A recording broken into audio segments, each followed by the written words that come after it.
Hey bees, I'm Marie from Humblebee and Me, and welcome to the first of a flurry of new videos I'll be sharing this December. These extra videos are designed to help you with your holiday making and also to complement the frosted cranberry and candlelight themed formulations that I've been sharing over the last few weeks. Today is part one of a four-part sort of mini-series of me finally making my first ever glycerite. I recruited my friend Lise, the glycerite queen, to coach me through creating my first ever glycerite, something I have been meaning to do for absolutely ages. So today she's gonna tell me how to get started, and then in the following 3 videos I'll be making it and learning about straining and straining it, and then we are going to make a thing with our shiny new gorgeous juicy glycerite later this month. So let's get into it. Well, hello and welcome. Thank you so much for being here and for helping me make my first glycerite. So this is Lise Andersen, formulator extraordinaire and glycerite queen. Thank you so much, Marie. My goodness, that was very, very flattering. I'm so happy to be here. I'm thrilled to help you make your glycerite. Let's get started. I've been meaning to do this for years, ever since you published your book. The promise of fresh fruit in formulations that's stable, and oh the excitement. And so as you know, one of my Christmas formulation themes this year is frosted cranberry, and so today you're helping me make a cranberry glycerite that I can use in some frosted cranberry formulations. Fabulous. I love cranberry glycerite. I've made many. Then I've definitely come to the right place. Can you kind of start us off with just like what is a glycerite, and broadly speaking, how are they made? That's a great question, because this is a word I've noticed that when you type in glycerite, if anywhere, your word gets corrected. So this isn't a word that everyone knows. Autocorrect completely does not accept the word glycerite anywhere. I've run across this for years. But a glycerite is nothing more than a glycerin extract, which is an herbal extract made using glycerin as the main solvent. They've been around for a very long time. I didn't invent them, but making them for cosmetics is kind of something I've focused on. But it is basically a question of using a glycerin as the solvent and then adding some herb, whatever you're going to be infusing, into the glycerin, and then letting it sit for a while, agitating it, straining it, and using it. It's pretty simple, actually. All right. I think I can handle that. So what are we going to need for today's cranberry glycerite? What you'll need is cranberry. You can use actually fresh cranberries. You can use dried cranberries. You can use frozen cranberries. You could even use cranberry powder. It's going to make straining a little bit difficult, but yes, you can pretty much use any cranberries you want. And then you're going to need glycerin. And glycerin, this is also called glycerol. It's available from cosmetics ingredient suppliers and actually available in quite a few grades. So you want to be sure you get something that is pure enough to be used for cosmetics. And in the US, it will be called USP, that stands for United States Pharmacopoeia. In Europe, it will be called PHEUR, and then it will be followed by a number, and that will be hopefully 96% or 95% or higher. That means 95% pure. You could also buy something called CP, that stands for chemically pure glycerin.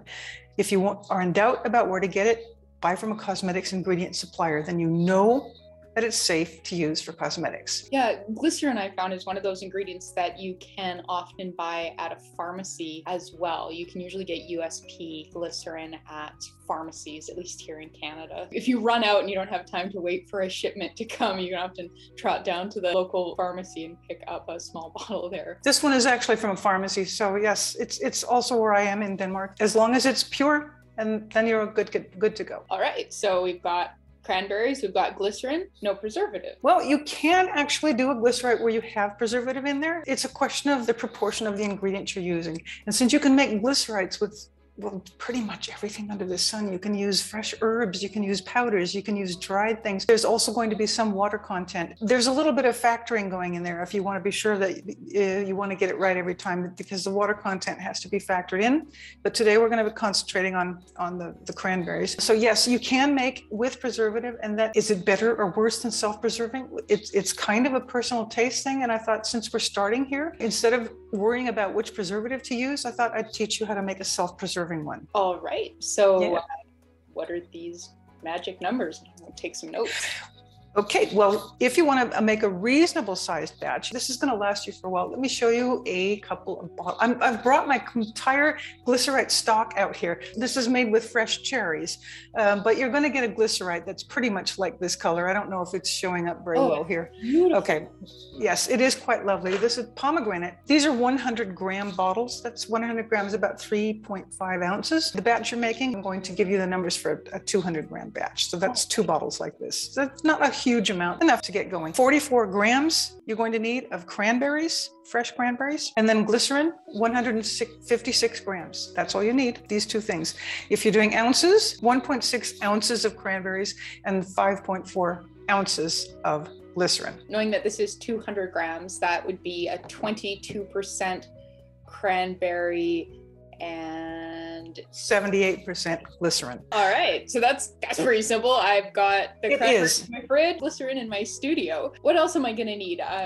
Equipment wise, and then yeah. This is pretty simple. What you're basically going to need is a jar about this. This holds plenty, enough for your batch here, and it has to be sanitized. One of the most important things when you're doing any kind of fresh fruit, fresh herb, you want to be absolutely sure you are working in a sanitized manner, which means, and no cheating, and you have to wear your gloves, whether they're nitrile or latex. Put some gloves on. You have to sanitize your workspace, you have to sanitize your jar, and you have to remember at all times, we're not making a food here that we're going to be eating in a minute. We are making something we want to last for a long time. So the better you are careful with your GMP, your good manufacturing practice, and your sanitizing, the longer your glycerite will last.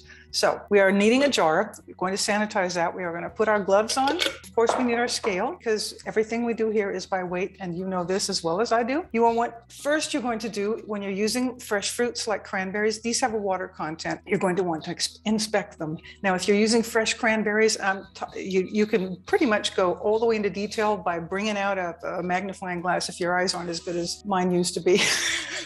But inspect them carefully. It has to be pristine. You want to be using prime quality ingredients. That's going to give you a prime quality product. So inspect your cranberries, be sure they're all okay, weigh them up, place them in your jar, and then what you're going to do is crush them lightly. You could crush them also before you put them in the jar, but crush them, that releases the juices, and that's what's going to be going into your glycerin. Then you weigh your glycerin into the jar, cap it, keep it out of direct sunlight, and agitate it every day. And that's pretty much it. When I say keep it out of direct sunlight, you probably want to cover it up. If you keep it near a window, I usually put a dish towel or something over mine and then have it near where I'm working. Then just give it a peek and say hello every day and give it a little shake. It's how you doing?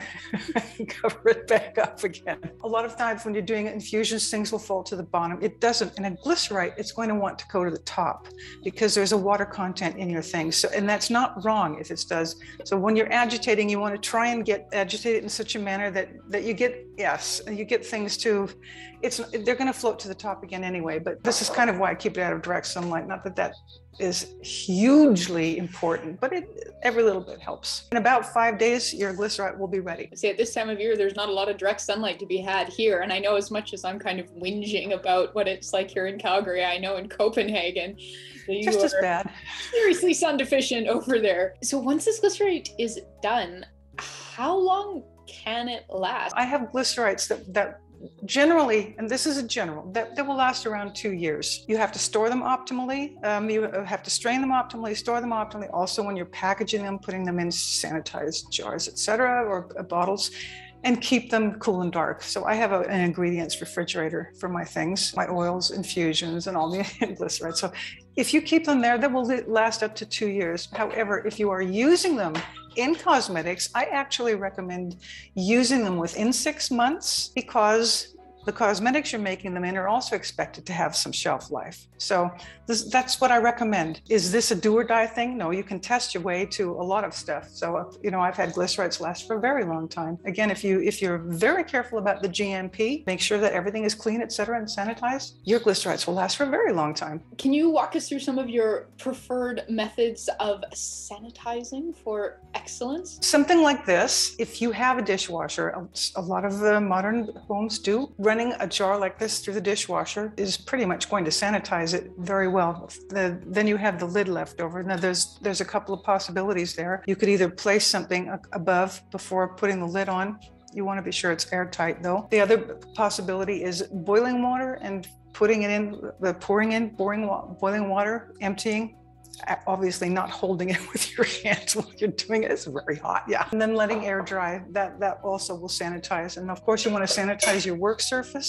Really tempting because you're working with food. It's just food, but you have to kind of think of it as a cosmetics ingredient because that's what we're using it for now. The sanitizing is wipe down the work surface and wipe down. If you don't have a huge lab or anything, you can work in a kitchen, that's fine. But be sure that the working area you are working on is sanitized and it's clean. There's the EPA spray. You probably have information. Isopropyl alcohol, sorry. Yes, sorry.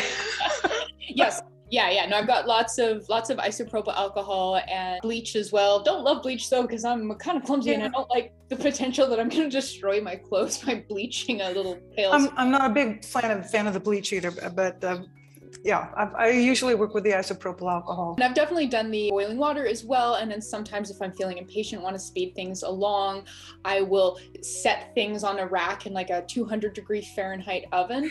The heat helps both improve the sanitization, but also, things dry really quickly. And then you just have to take them out and remember that they're very hot and then let them cool to a workable temperature. And then you are off to the races. Absolutely. Good point. I forgot about the oven. Yes, absolutely. All right. So I guess I'm going to go do this next. And then we'll check in with you in about 5 days to learn what I'm going to need to strain it and kind of all the intricacies of straining. I feel like I remember from some of your Instagram posts that this can be a laborious or at least a time-consuming process. You're just like watching it and like, strain. Some glycerites are very, very demanding strain-wise, and others aren't. So it depends on the material that you're infusing. Fresh fruits, some of them will dissipate. Basically, they'll just kind of crumble they'll become mush in the glycerin, and that makes it difficult to strain. But I'll show you a few straining tricks and tips when we get that far. All right. Well, thank you so much. I'm so excited about this. I can't wait to have my very own glycerite and start formulating with it. A big thank you, Lise, for coaching me through how to make my very first glycerite with fresh cranberries. Stay tuned for part 2 where I will make it. If you'd like to learn more about glycerites, I'll throw a link to Lise's book in the description box below. Bye!